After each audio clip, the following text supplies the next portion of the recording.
Lagi suka nge-vape dari Mula Palma Hex Juice. Enak banget sih ini.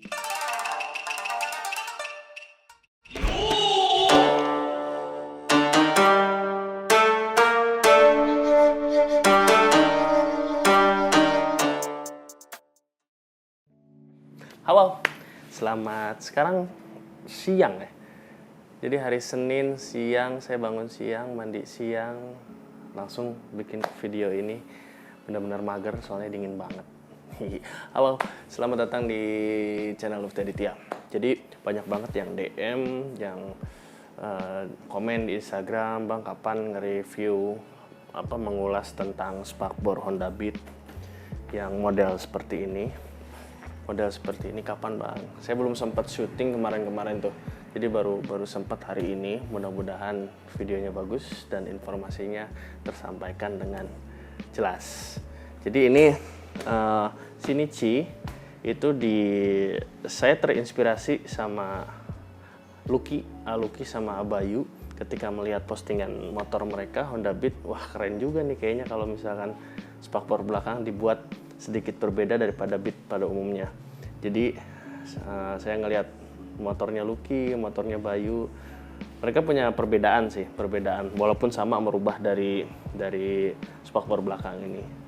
Jadi langsung aja mungkin ya, yang Lucky itu sama kayak saya, spakbornya kayak gini, cuman nggak ada mata kucing di belakangnya dan di sampingnya nggak ada mata kucing.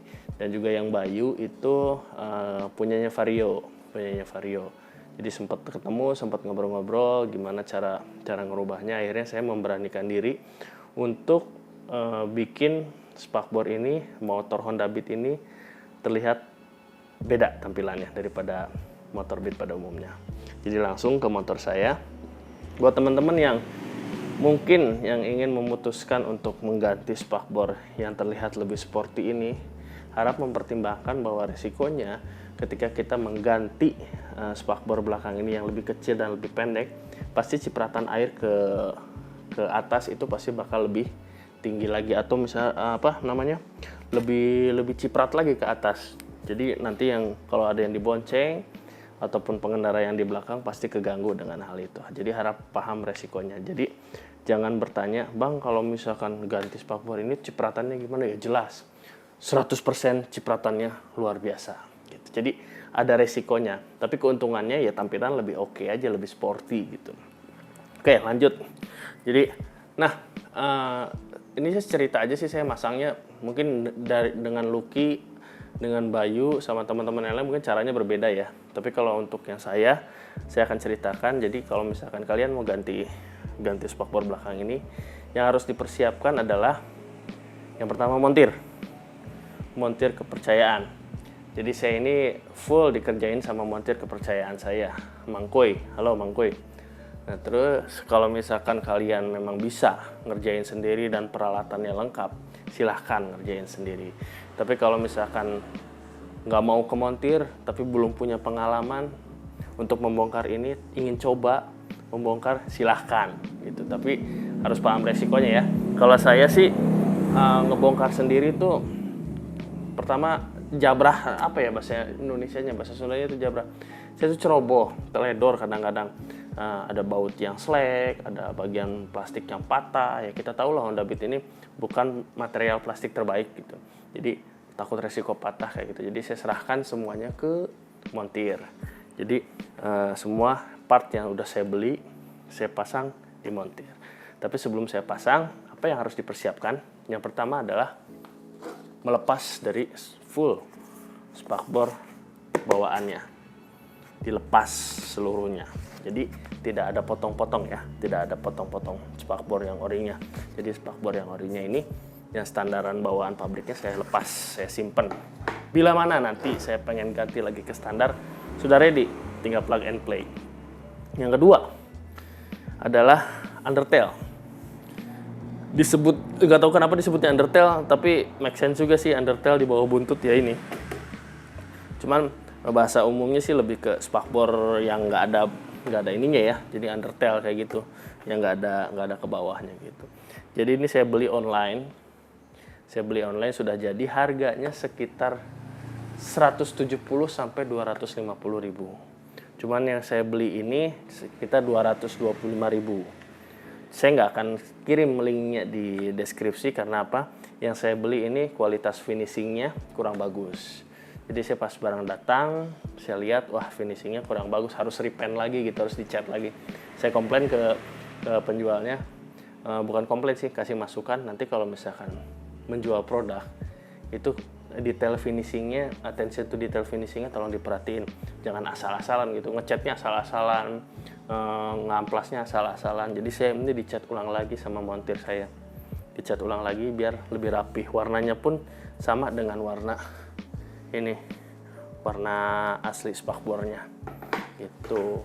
Jadi pertama tuh undertailnya ini pasti mereka bikin nyetak atau potong dari aslinya. Cuman di awal saya kenapa jangan potong, jangan coba-coba potong yang aslinya. Saran saya sih, aslinya simpen. Toh ini juga cuma 170.000 sampai 250.000, beli aja yang sudah jadi gitu. Walaupun yang mereka bikinnya juga dipotong, tapi beli aja udah jadi. Bila mana nanti kalau mau dibalikin standar, ada yang standar gitu. Ini undertail sekitar segitu. Ini cukup plug and play. Cuman ada beberapa detail yang memang harus penyesuaian. Contohnya di Honda Beat ini di bagian bawah ini nih ada tonjolan ke spakbor. Tonjolan ke spakbor mungkin kalau di spakbor aslinya tuh ini. Di sini di daerah ini itu ada tonjolan ke bawah. Nah, di undertail itu tidak diukur, tidak dilakukan riset gitu ya mungkinnya yang buatnya. Jadi mentok di undertailnya. Jadi mau nggak mau saya bolongin biar si tonjolan itu masuk ke dalam. Pasti kan bolong kan di bawah nih, pasti bolong. Cipratan air ini bolong. Saya pakai ini karet ini. Jadi dibolongin sesuai dengan lubang karet ini. Jadi nanti yang bolong itu ditutup pakai karet ini. Ini karet ini saya beli itu untuk mobil Kia, untuk lubang-lubang bodi di mobil Kia ini. Jadi bentuknya pas. Setelah saya ukur, saya ambil yang punya mobil Kia. Jadi nggak menutup kemungkinan kalau misalnya motor itu perlu part-part mobil seperti kayak gini. Namanya custom ya. Jadi kita harus putar otak gimana caranya biar air nggak bocor ke dalam, tapi tampilan tetap sesuai estetika. Pakai ini. Lanjut dari undertail itu. Sebelum ke pasang kita ukur dulu nih spakbor ini. Jadi ini saya beli tuh spakbor Ninja RR yang new itu harganya tuh sekitar 35.000 sampai dengan 60.000 si spakbor ini. Spakbornya aja 30.000 sampai 60.000-an lah. 60.000-an tergantung kalian mau beli di mana. Kalau saya dapetnya sekitar ini nih 40.000 gitu, karena yang balasnya cepet siapa ya itu yang saya beli gitu. Kebetulan di Bandung juga jadi bisa gosen. Lalu si spakbor ini harus diukur dulu dalam keadaan tidak terpasang. Undertail dan spakbor harus diukur dulu, harus dilubangin di mana. Jadi diukur sepresisi mungkin agar letaknya pas. Kalau saya di sini pas dilubangi, Jadi nanti ketika pasang itu lubangnya sudah tersedia dari 3. Ini ada berapa baut ya? Ada 2 baut. Jadi 3 sorry. Ada 3 baut. 3 ya? Yes. Ada 3 baut. Ada 3 baut itu presisi terpasangnya dan juga perhatikan tingkat kemiringan. Jadi jangan sampai posisi mata kucing yang belakang ini terlalu nempel di ban ketika nanti dibonceng.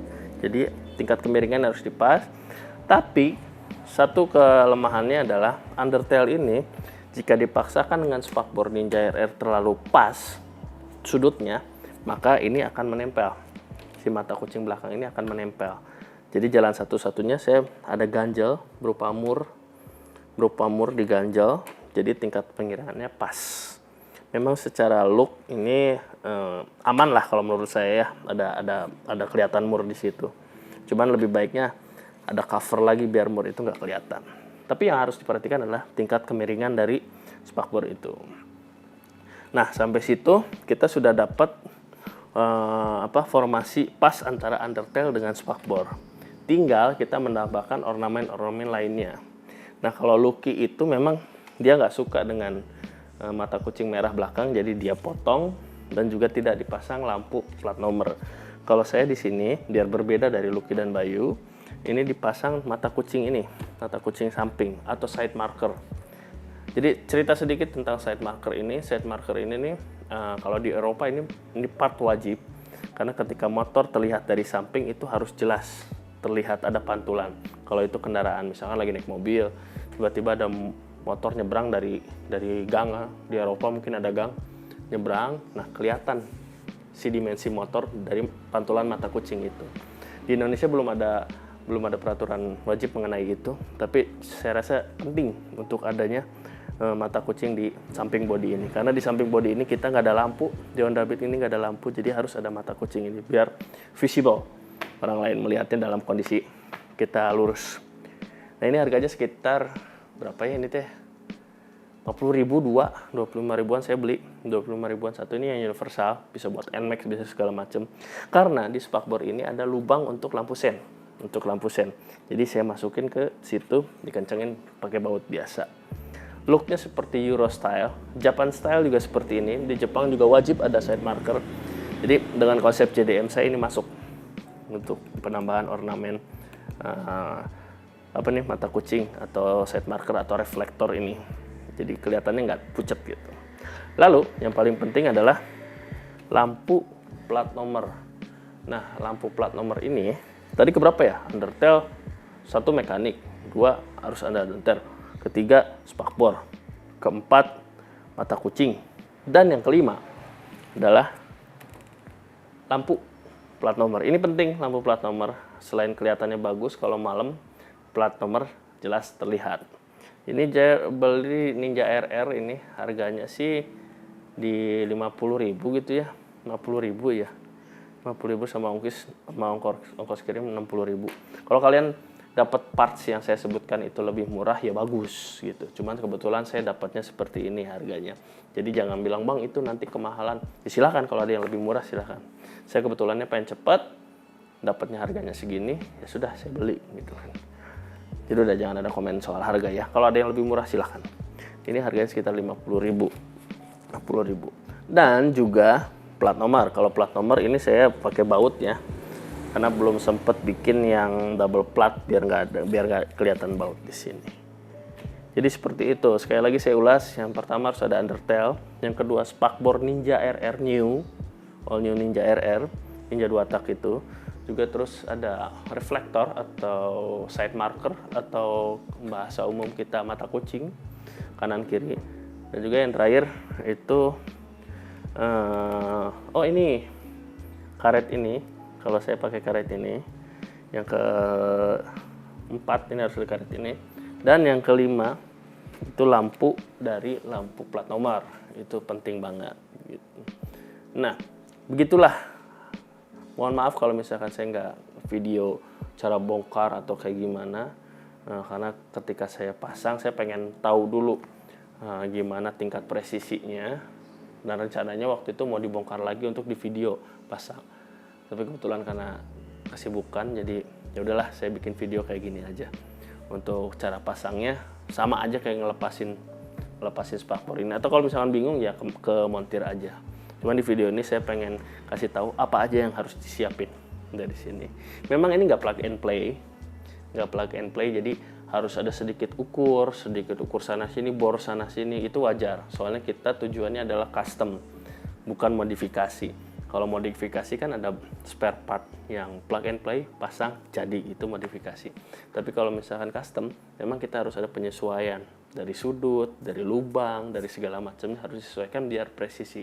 Itulah custom. Jadi keseluruhan ini adalah custom spakbor dari Honda Beat menggunakan spakbor atau tail fender dari Ninja RR. Sasa aja sih, pakai Kawasaki juga. Sasa aja. Soalnya kata Bayu sih ya yang pakai Vario, Vario itu lebih berat. Fisik spakbornya, jadi harus ada plat di dalamnya. Jadi harus menanam plat di situ. Nah, kalau misalkan berat itu bagus. Untuk secara kualitas dan presisi bagus. Cuman permasalahannya adalah kita harus bikin plat dan resiko untuk bongkar-bongkar sana sini gitu. Jadi saya nggak ngambil opsi itu. Saya ngambil opsi yang termudah, yaitu ini. Mudah-mudahan bisa menginspirasi teman-teman semua. Tapi ingat ya, kalau misalkan memang nggak mau ciprat air, sudah jangan dilakukan apapun, pakai spakbor standar. Tapi kalau misalkan mau terlihat lebih sporty dan memang mobilitas kamu nggak suka hujan-hujanan atau nggak suka lewat jalan becek, silahkan bisa opsi seperti ini. Tapi kalau misalkan kalian punya dana lebih, ya mungkin bisa explore lagi opsi untuk menggunakan spakbor apa, misalkan spakbor R6 kita pakai di sini, silahkan gitu. Mudah-mudahan ini video ini menginspirasi dan bisa memberikan info yang jelas. Jadi Shinichi ini update terakhirnya adalah spakbor yang lebih sporty. Secara look mungkin ada yang bilang kelihatan kurus ya motornya gitu. Kelihatan kurus. Ya memang motor Honda Beat memang kurus, apalagi yang tahun 2020. Cuman diberi aksen sporty itu untuk lebih terlihat sesuai dengan modifikasi saya secara keseluruhan, yaitu saya pakai knalpot racing, saya pakai velg racing yang palang 8 kayak gini. 8 ya? 1 2 3 4 5 ya 8 dan juga part-part karbon lainnya biar sesuai aja gitu, biar nggak terlalu stok, tidak terlalu standar kayak pakai kayak gini kan. Kayak gitu. Oke, mungkin itu aja sih video dari saya. Kalau misalnya ada masukan atau misalnya ada tambahan dari teman-teman, silahkan komen di kolom komen YouTube atau bisa DM Instagram saya Lufty Aditya. Nah, sekian, terima kasih. Jangan lupa like dan subscribe kalau berkenan. Kalau nggak berkenan nggak apa-apa. Ya, ambil nilai dari video ini aja. Dadah. Wassalamualaikum warahmatullahi wabarakatuh.